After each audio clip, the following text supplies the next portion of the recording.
Olá, amigas e amigos, estamos começando com o programa Saúde e Companhia. Esse programa é apresentado por mim, Renato Silva, professor da Faculdade de Medicina de Rio Preto e chefe da Unidade de Transplante de Fígado do Hospital de Base. E pelo professor Domingo Marcolino Braille. O professor Braille é professor emérito da Unicamp e da FAMER. Hoje, infelizmente, ele não participa do programa. Este programa chama-se Saúde e Companhia, porque nós sempre temos aqui na bancada alguém para trazer informações para você pensar sobre a saúde. E hoje nós temos aqui Fernando Paim. Fernando Paim nasceu em São José do Rio Preto, criou-se em Santos, rodou o mundo, trabalhou na Inglaterra, ele é engenheiro eletrônico e economista e hoje ele trabalha com comércio exterior. E na sua longa carreira ele teve uma grande afinidade com a medicina, porque ele trabalhou na Philips. Foi importante trabalhar na Philips para você se aproximar da saúde? Sem dúvida, doutor Renato. Foi uma escola. Eu devo muito à Philips, né? Eu brinco dizendo que foi o único emprego que eu tive na vida, porque depois... Quantos anos ficou na Philips? Eu fiquei durante 8 anos na Philips, e foi a Philips quem me tornou um empresário, porque quando a Organização Mundial resolveu desativar a área de eletroacústica, que era a área na qual eu trabalhava, eu, junto com um amigo, resolvemos comprar os ativos da Philips. Então, nós compramos toda a carteira, os equipamentos, os estúdios e enfim, toda a tralha da Philips, como eu costumo dizer. E nós demos início a uma empresa chamada Digital, que era uma empresa de engenharia eletrônica, de projetos foi em São Paulo. Em São Paulo. E aí com projetos, inclusive com projetos sempre ligados à eletromedicina, que era uma área muito afim também na Philips. Então nós tivemos vários projetos junto com os maiores arquitetos, principalmente da rede hospitalar, tipo o Dr. Pompeu, trabalhamos no Hospital das Clínicas, no INCOR, no Hospital Oswaldo Cruz, no Santa Catarina, enfim, no Einstein, no Sírio-Libanês. Em todas essas áreas nós desenvolvemos projetos que faziam a eletrônica ser uma ferramenta da medicina, ou seja, transmissão de cirurgias, as primeiras transmissões de cirurgias ao vivo para uma sala de aula, né? Isso foi feito no Hospital das Clínicas. Depois fizemos aqui em Ribeirão também, nós linkamos o campus da USP com o Centro de Atendimento de Emergência ali no centro da cidade. Isso, exatamente. Enfim, são... Esse cabeamento já existia ou vocês que implantam tudo? Como é? Não, isso nós, na época, nós fazíamos o projeto, fornecíamos os equipamentos, porque a maioria era importado, inclusive muitos da Philips, e também tínhamos a implantação do projeto, porque eram poucas as empresas instaladoras que conseguiam elaborar o projeto com tanta perfeição, porque a medicina não permite falhas, nem nos sistemas. Imagina se o senhor está fazendo uma cirurgia e de repente dá uma pane elétrica e o sistema sai do ar, a informação que o senhor precisa no monitor não está, muito a informação do paciente sai da tela. E é complicado, então tem que ser muito preciso, tem que ser realmente... Ô Fernando, você usou uma palavra aí que a gente ouve a todo momento, né? Eu não entendo nada de economia e a gente se concentra em nossa área, vai ficando cada dia mais pensando em sua área de concentração. O que é para você o empresário? Fala para mim, o que é o empresário? O empresário, acima de tudo, ele é um sonhador, porque a única coisa que move um empresário de deixar, por exemplo, um emprego público, ou um emprego numa multinacional, ou um emprego no escritório do pai, é realmente o sonho dele construir alguma coisa, dele fazer alguma coisa bem feito. Eu vejo que o empresário, ele nunca está satisfeito com o que ele conseguiu. Ele quer fazer mais, ele quer realizar mais. O desafio é de você fazer. E muitas vezes você fazer o que você não conseguiu fazer. Você tenta uma vez, não dá certo, você tenta a segunda, não dá certo. O desafio aumenta e a vontade de fazer... Até que se torna um ponto de honra, você vai, você estuda, você investe, espera, o tempo é um fator preponderante, né? E aí você consegue fazer. Aí o prazer é enorme, sabe? Aí a satisfação paga todo o investimento, todo o aborrecimento, você transforma isso numa coisa positiva, porque você vê pessoas sendo beneficiadas por aquilo que você fez. É isso que eu acho que é um empresário, é o gerador... Dos dois lados, do produto que você cria e o número de empregos que você... Exatamente. Eu sou contra, absolutamente, assim, radicalmente contra a política do 1,99, como eu chamo. Então, eu acho que se tem que fazer alguma coisa, façamos bem feito. Tá? E o bem feito, doutor Renato, muitas vezes ele custa caro. Sem Mas dúvida. não é porque o empresário está ganhando muito, é porque o custo da produção daquilo, o investimento, a pesquisa e o desenvolvimento, basta ver um celular. O meu primeiro celular eu paguei mais de $3 mil. Hoje você compra celular aí por $200, por $300. Então...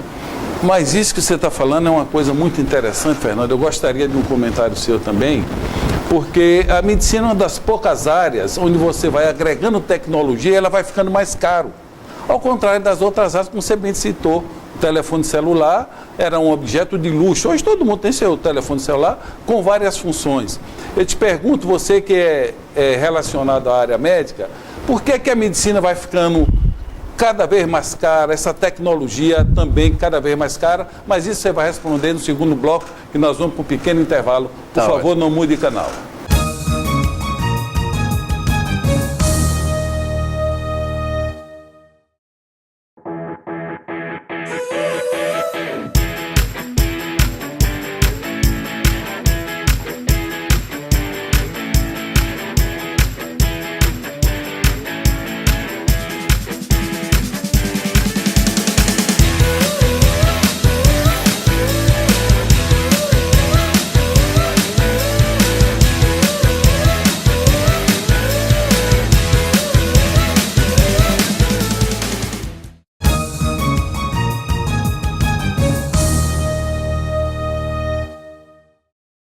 Olá, amigas e amigos, estamos voltando com o segundo bloco do programa Saúde e Companhia. Hoje com a honrosa presença aqui de Fernando Painha, esse engenheiro que tem uma experiência internacional relacionada à saúde.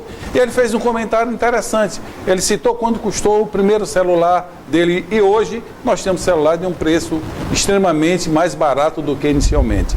E minha pergunta foi: por que quando a medicina vai incorporando tecnologia, ao invés dela ficar mais barata, vai ficando mais caro? Ontem, não sei se você com certeza leu a entrevista do Paulo Hoffman, né, que é professor titular da USP, falando das terapêuticas. Ou seja, nós temos doentes que precisam gastar R$50 mil por mês, né, e ele coloca uma discussão ética importante. Você tem alguma visão a respeito? Olha, o que eu posso responder é pela minha experiência vivida, tá? Eu morei muitos anos na Inglaterra, e na Inglaterra o senhor sabe que tem o NHS, que é o National Healthcare Service, né? E eu usei esse serviço e tive o melhor tratamento, né, que pode existir no mundo, de graça.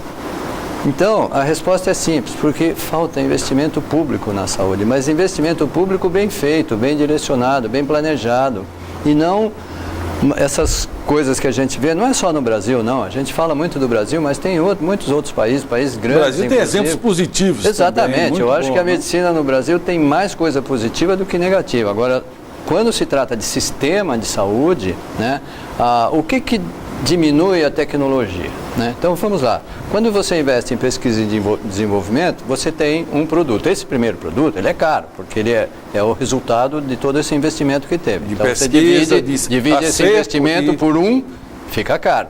Quando você divide por 10, já diminui. Quando você divide por 100, diminui mais ainda. E aí chega um dia que você divide por 1 milhão. E aí fica barata a tecnologia.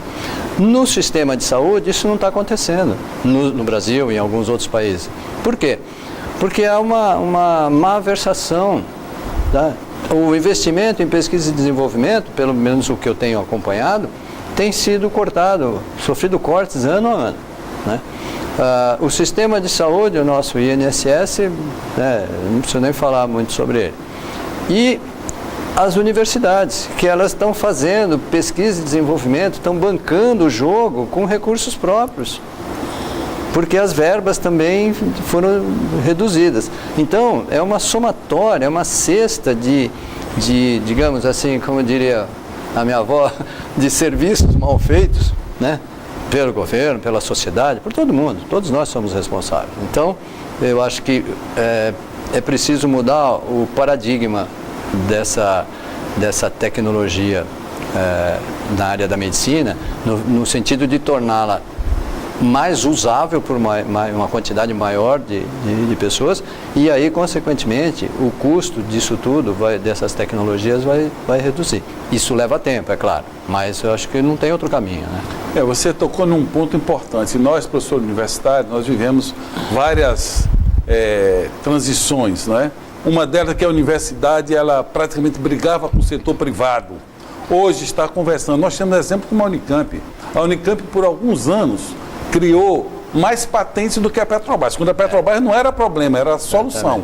Criou muito mais patentes. Foi a primeira universidade brasileira que eu acho que fez esse link entre a iniciativa privada e a universidade. O CNPq, né? O CNPq também, quer dizer, na realidade, nós precisamos nos aproximar mais dos empresários. Pois é, eu tenho um caso na família que começaram com uma empresa, o senhor mencionou a Unicamp, né? Foi lá na Unicamp, eles começaram com uma empresa de pequeno porte, mas de altíssima tecnologia, dentro do CNPq. E hoje, essa empresa, isso fazem 20, 30 anos, essa empresa exporta para 130 países, é uma das orientadoras das políticas do governo na área de telecomunicações. Hoje já tem muita coisa aplicada à medicina, no monitoramento à distância de pacientes, eles que desenvolveram toda essa tecnologia. Então, enquanto eu mesmo participei, quando o Dr.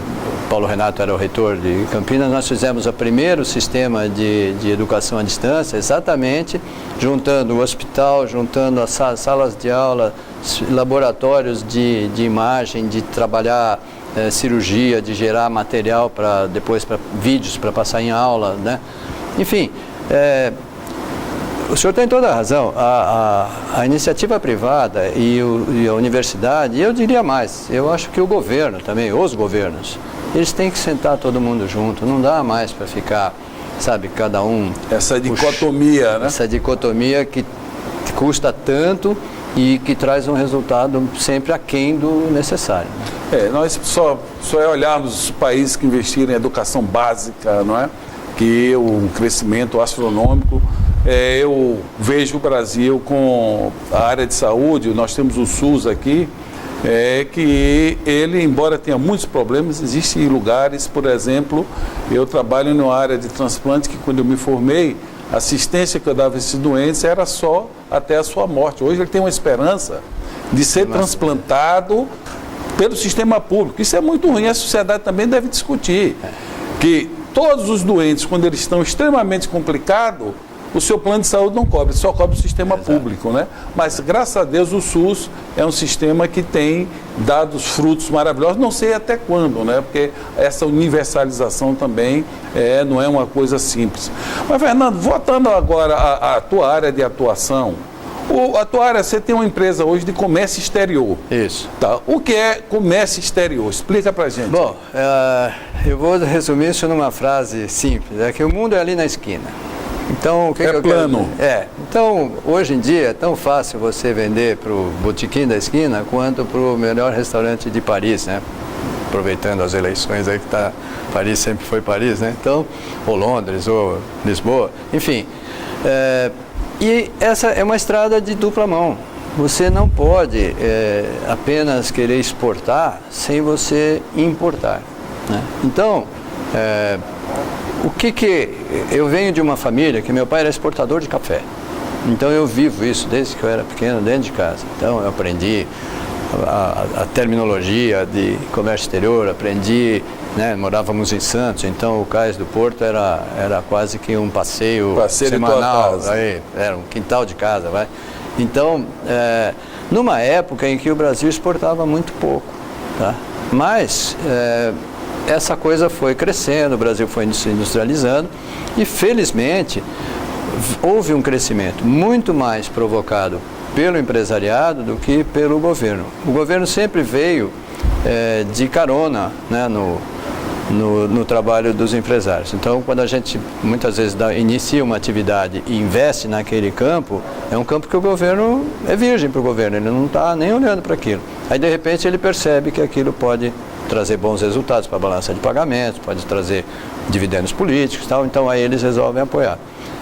É a tal história como o senhor falou, devia andar junto. Então vamos sentar, vamos conversar. há algum tempo atrás... Essa frase sua, permite-me, essa frase sua está sugerindo que está faltando gente a olhar mais para a esquina nas administrações? Olha, eu acho que existe uma palavra que é desenvolvimento. Junto com ela, existe um termo em inglês que eu gosto muito, que é commitment, que é comprometimento. Então, se você é um gestor público, se você é um político, se você é um empresário, se você é um professor universitário, um catedrático, tem que estar mentalizado, tem que estar comprometido com o desenvolvimento, porque não é só o desenvolvimento para nós. Muitas vezes o empresário é tido assim como o vilão da história, porque por causa do lucro. Meu Deus, o lucro é uma consequência natural de um trabalho bem desenvolvido, porque se você trabalhar errado, você não tem lucro, você tem prejuízo. Então, muitas vezes nós temos aí agora uma discussão acadêmica até, né, que já se arrasta há muito tempo e agora parece que vai ser votada, que é a questão da reforma trabalhista. Criou-se uma indústria, né, do sindicalismo, protegendo indiscriminadamente, criando uma situação que era... Parece que o Brasil tem 17 mil sindicatos, né? Espanha acho que tem 200. Pois e aí a pergunta é, que muitas vezes me perguntam, por que vocês empresários, então vocês não se organizam melhor e vocês não vão para o poder? Porque não é essa a nossa função. Cada um na sua. Nós temos que trabalhar, não dá tempo. Fernando, nós vamos fazer um pequeno intervalo. Eu gostaria que você fizesse um comentário sobre uma observação. Você também veio fora, viveu na Inglaterra. Eu sou baiano e quando eu cheguei na Inglaterra eu procurava farinha. Onde é que acha farinha? Não é? Até que depois você descobre os botecos indianos. Aí lá você encontra farinha, limão, tudo vinha da África e nada do Brasil. Então a pergunta para o último bloco é: o Brasil facilitou a exportação? Nós vamos para um pequeno intervalo, voltamos rapidamente.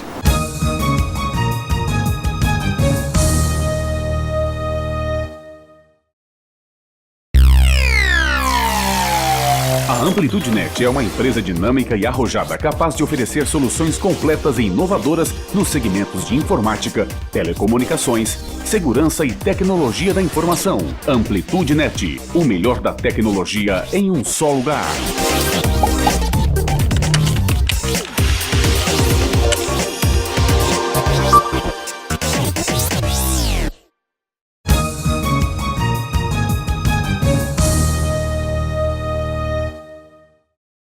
Olá, amigos e amigas, estão voltando com o último bloco do programa Saúde e Companhia. Hoje, na presença de Fernando Paim, um engenheiro, um economista, que está trazendo informações muito interessantes para nós.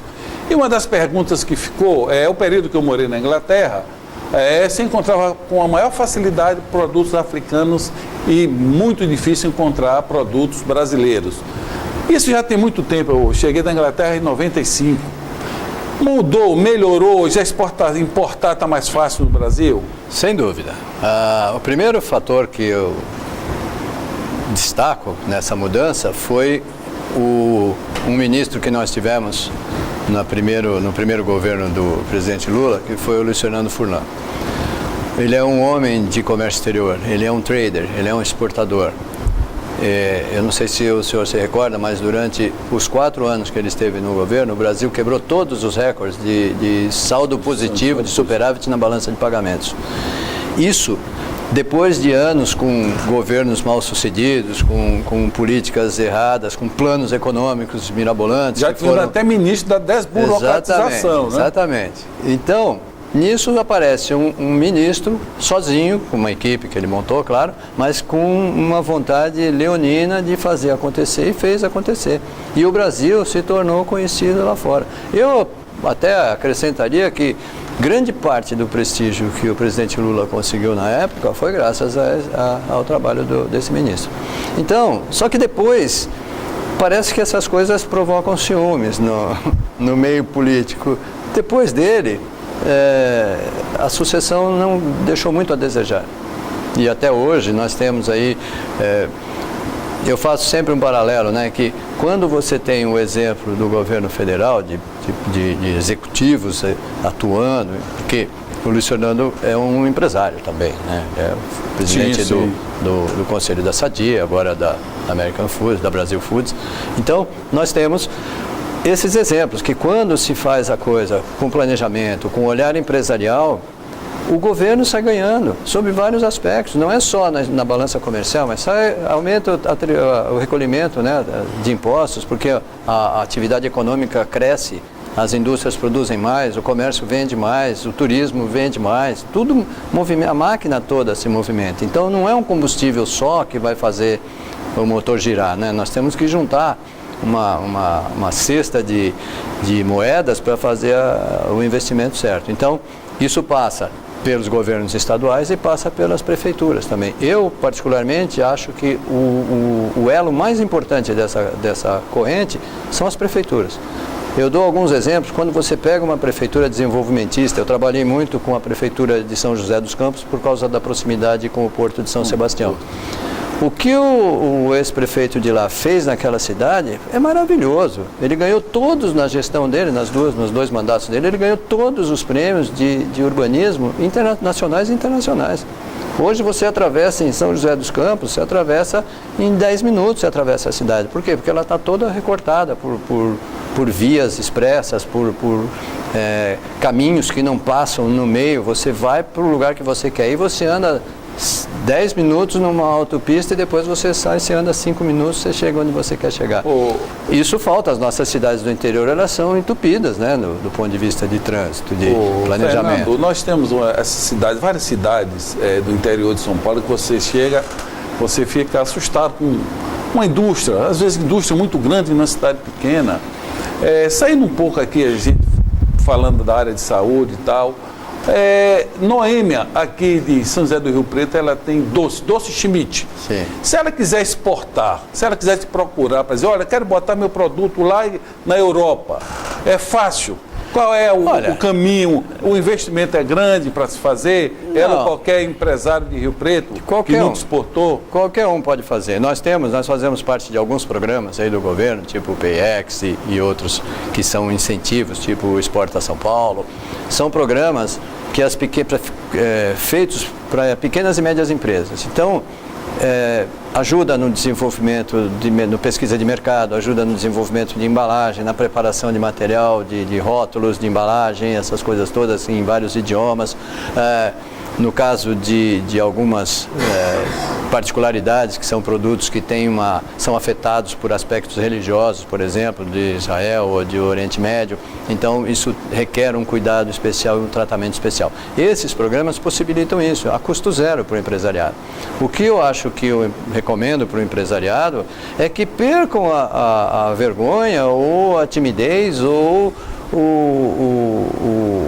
a inércia de romper esse seu estado, porque sair da zona de conforto.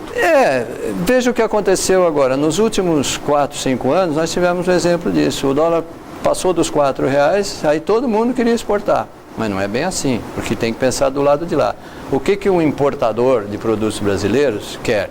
Ele não vai comprar para um consumo de um mês como o que eu chamo do cliente local compra, porque só depois no mês seguinte ele faz outro pedido, você bota no caminhão e entrega. Lá fora não é assim, você depende de trânsito de navio, de container, de disponibilidade de container, até de caminhão para levar para o porto, enfim. Então é preciso um planejamento a médio e longo prazo. O comércio exterior ele é um outro negócio. Não é assim, não, eu estou indo mal aqui, estou vendendo pouco, então eu vou exportar um pouquinho. De uma hora para outra. Não é. Eu acho que o que nós sempre recomendamos é o seguinte: pense num novo negócio. Exportação. Então eu tenho uma fábrica, eu tenho uma indústria que eu produzo, eu trabalho, vou continuar fazendo isso. E vou montar um novo negócio com exportação. Não precisa contratar gente, não precisa ter despesas aí com o pessoal agora, no começo, né, de um pessoal de nível muito elevado, com bilíngue, trilingue. Não precisa nada disso. Tem empresas como a nossa, por exemplo, e outras que fazem isso, que tem esses programas que fazem essas adequações, né? Então, isso é tão barato que muitas vezes eu já ouvi empresário me dizer assim, mas escuta, é só isso? Não tem mais nada? Eu pensei que era muito mais caro. E não é. É muito barato. Porque hoje já existe graças a Deus no nosso país já existe uma mentalidade voltada para a exportação. Ainda não chegou no interior, mas está chegando aos poucos. né? Essa é a empresa de Fernando aqui em São José do Rio Preto. Fernando, eu gostaria de a área da saúde. Sim. Nós, grandes hospitais, grandes instituições sempre foram incentivador de indústrias, a indústria da saúde, né? Do soro, do equipamento médico, de laboratório. Como é que você vê? Nós temos aqui um hospital de base, tem 5.000 funcionários, com pesquisadores publicando no mundo todo. Nós temos Beneficência Portuguesa, temos Santa Casa, Santa Helena, um parque de saúde. Essa cidade é a cidade da saúde. Verdade. Eu te pergunto, nós não deveríamos ter um parque da saúde maior? Qual é a tua visão? Olha, voltando sempre para o pensamento do empresário, o que atrai um empresário para um interior? A primeira coisa é a qualidade de vida, é o custo da implantação da sua indústria e a mão de obra razoavelmente especializada para pelo menos dar o start. É comum, quando uma empresa vai para o interior, ela trazer os seus funcionários chaves, né? E com arcano, com mudança, com escola e tudo mais, mas para manter a estrutura funcionando. Então, eu acho que o que falta é um incentivo, é mais conversa, sabe? É mais diálogo entre uma Fiesp, entre uma prefeitura, entre um governo do estado, sabe? Nós estamos acabando, desculpa o programa, eu queria entender que você, rapidamente você falasse, nós somos leigos de economia, essa guerra fiscal, cidades oferecendo, isso é bom ou é ruim? Qual é a tua análise rapidinha? Eu sou partidário do pensamento do ex-governador Mário Covas. Eu acho que a guerra fiscal, todo mundo perde nessa guerra. Agora, quando você tem políticas, você tem programas, aí você atrai o empresariado. Cita 2 ou 3 exemplos aí, para atrair, que, por exemplo, se o prefeito estiver nos assistindo, Edinho Araújo, 3 coisas que poderia atrair, assim, empresários para o Rio Preto. Primeiro é uma definição da vocação da cidade, do município. A segunda, as ferramentas para desenvolver essa vocação. Então, no caso de São José do Rio Preto, ou da medicina, nós temos já os hospitais, temos as escolas, falta a indústria. Então, o que São José do Rio Preto pode produzir? Nós temos algumas poucas indústrias aqui, a do Dr. Brian é uma delas, mas eu vejo que só 2 exportam. Então, só Rio Preto não vai sustentar um parque industrial para a medicina, mas ele pode ser a alavanca, o ponto de partida para atrair essas empresas, oferecendo exatamente esse panorama, que às vezes até é um panorama de pesquisa e desenvolvimento local. Eu me lembro, só aproveitando o tempo, eu tive uma experiência no Hospital das Clínicas em São Paulo com um médico americano e eu perguntei para ele, falei, poxa, você sai lá do Memorial Hospital e vem para cá, para o Hospital das Clínicas, né? Ele falou, Fernando, a matéria-prima que eu tenho aqui, eu ia levar 20 anos para aprender o que eu aprendo aqui em meses. Então, eu estou dizendo isso porque uma indústria, ela precisa desse centro de pesquisa, precisa desse laboratório que está aqui, que são os hospitais e as escolas. Fernando, obrigado pela tua companhia. Eu gostaria que você deixasse uma mensagem para o nosso telespectador. Olha, nós falamos de quase tudo aqui, mas eu vou aproveitar o gancho para falar sobre hipoterapia, que é uma prática muito saudável. Como o título do programa, né? O nome do programa é Saúde e Companhia, né? Então, procurem se informar sobre a hipoterapia e praticá-la. Não é só para quem tem algum problema motor, alguma deficiência, não. Para todos nós, inclusive para mim, eu faço isso. Às vezes vou citar aqui o Renato Pupo, que um dia falou para mim, eu estou muito nervoso, eu vou montar a cavalo para desestressar. E é bem isso, tá? Muito obrigado. Obrigado a todos. Depois dessa conversa aqui com esse empresário, vamos sonhar. Quem não sonha, não tira o pé do chão. Paz e saúde a todos.